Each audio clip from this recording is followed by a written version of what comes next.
주님께서 여러분과 함께 루카가 전한 거룩한 복음입니다. 주간 첫날 바로 그날 예수님의 제자들 가운데 두 사람이 예루살렘에서 예순 스타디온 떨어진 엠마오라는 마을로 가고 있었다. 그들은 그동안 일어난 모든 일에 관하여 서로 이야기하였다. 그렇게 이야기하고 토론하는데 바로 예수님께서 가까이 가시어 그들과 함께 걸으셨다. 그들은 눈이 가리어 그분을 알아보지 못하였다. 예수님께서 그들에게 걸어가면서 무슨 말을 서로 주고받느냐 하고 물으시자 그들은 침통한 표정을 한 채 멈추어 섰다. 그들 가운데 한 사람 클레오파스라는 이가 예수님께 예루살렘에 머물렀으면서 이 며칠 동안 그곳에서 일어난 일을 혼자만 모른다는 말입니까? 하고 말하였다. 예수님께서 무슨 일이냐 하시자 그들이 그분께 말하였다. 나자렛 사람 예수님에 관한 일입니다. 그분은 하느님과 온 백성 앞에서 행동과 말씀에 힘이 있는 예언자셨습니다. 그런데 우리의 수석 사제들과 지도자들이 그분을 넘겨 사형 선고를 받아 십자가에 못 박히시게 하였습니다. 우리는 그분이야말로 이스라엘을 해방하실 분이라고 기대하였습니다. 그 일이 일어난 지도 벌써 사흘째가 됩니다. 그런데 우리 가운데 몇몇 여자가 우리를 깜짝 놀라게 하였습니다. 그들이 새벽에 무덤으로 갔다가 그분의 시신을 찾지 못하고 돌아와서 하는 말이 천사들의 발현까지 보았는데 그분께서 살아계시다고 천사들이 일러주더랍니다. 그래서 우리 동네 몇 사람이 무덤에 가서 보니 그 여자들이 말한 그대로였고 그분은 보지 못하였습니다. 그때 예수님께서 그들에게 이르셨다. 아, 어리석은 자들아, 예언자들이 말한 모든 것을 믿는데 마음이 어찌 이리 굼뜨냐.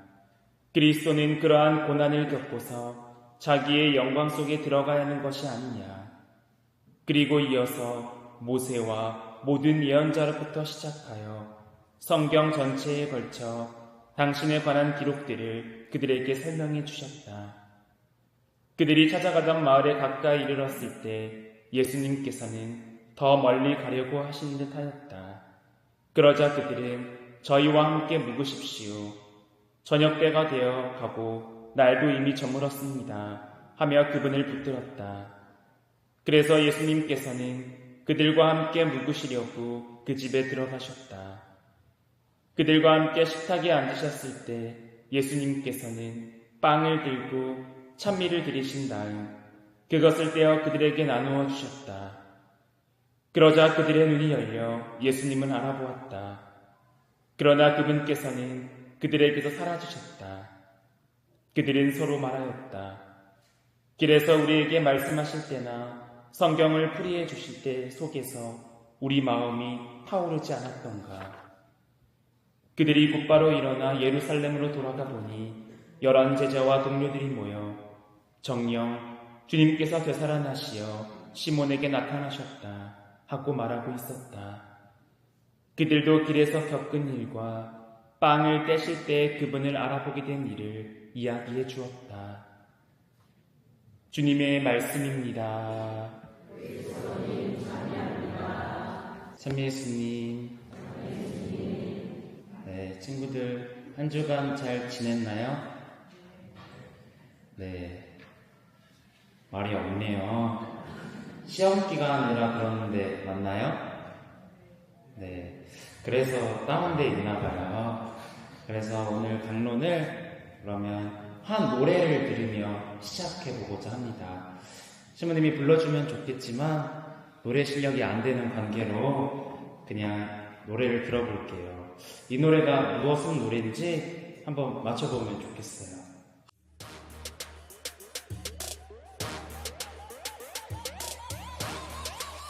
불타오르네. 무슨 노래일까요? 혹시 아시나요? 네, 바로 BTS의 불타오르네입니다.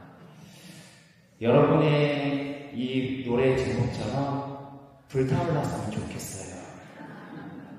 여러분들의 삶을 바라봤을 때 무기력해 보이고 불타오르지가 않고 있어요. 그런데 오늘 복음에 나타난 제자들의 마음의 상태는 어땠어요? 예수님을 만나고 나서 불타올랐다고 합니다. 그런데 이 제자들도 맨 처음부터 불타올랐을까요? 아니에요. 침울해 있었어요. 그럼 반대로 질문을 하나 해볼게요. 우리의 마음이 완전히 꺼져버릴 때는 언제일까요? 지금 꺼져 보이긴 하지만 평상시에 또 언제 꺼져 있나요? 아마 여러분들은 이런 적이 있을 거예요. 친구에게 카톡을 보냈는데 상대방이 읽었어요. 그런데 답장이 없어요. 이걸 뭐라고 해요? 일십이라고 하죠. 그럼 머릿속과 마음속에 어떤 마음이 들어요?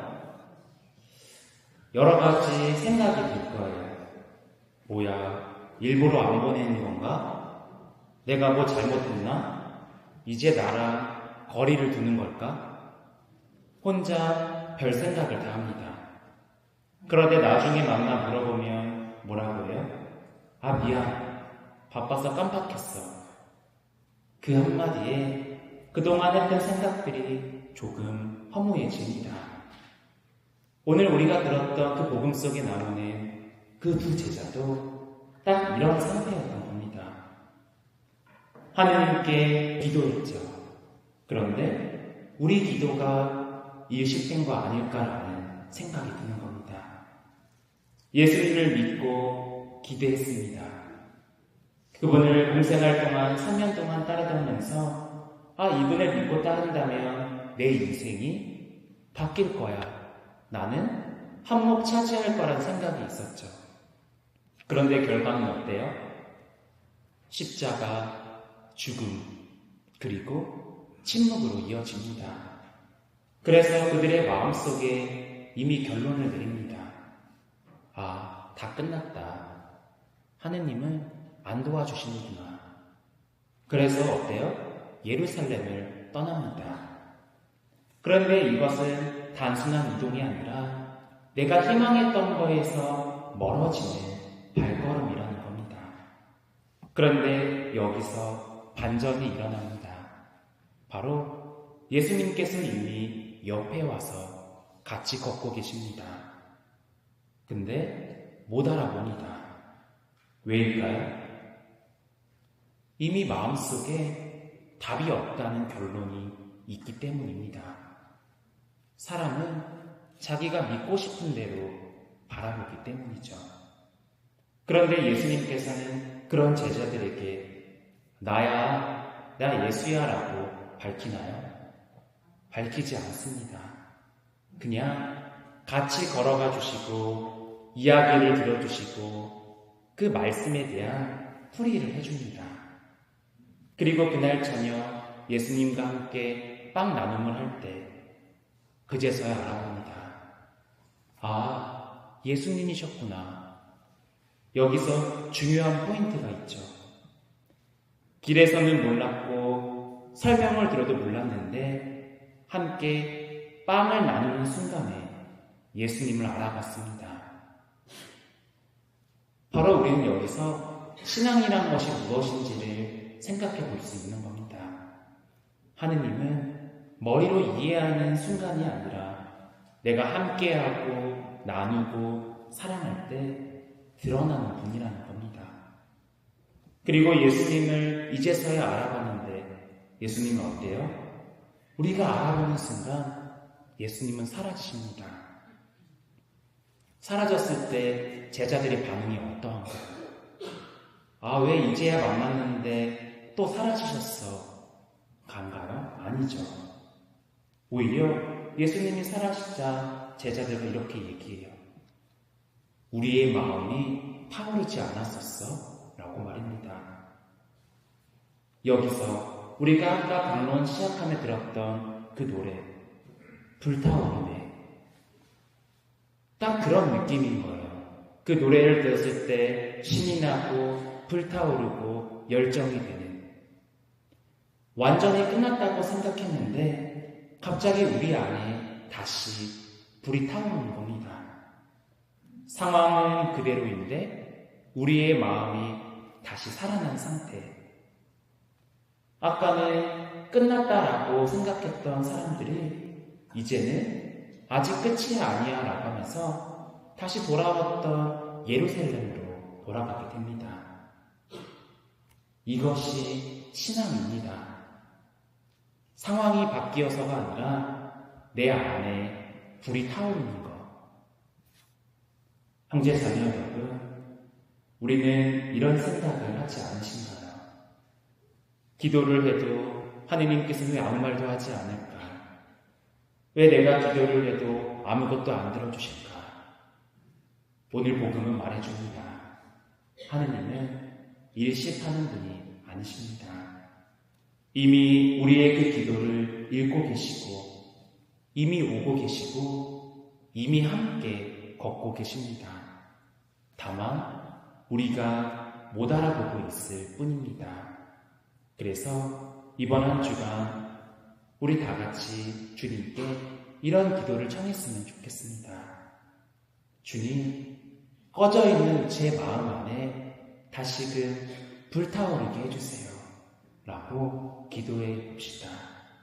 그러면 어느 순간 아주 평범한 나의 일상 속에서 여러분의 마음에도 다시 불타오르기 시작할 것입니다. 이번 한 주간 여러분의 그 발걸음에 주님과 함께 걸어가는 또 그 여정 되셨으면 좋겠습니다. 아멘.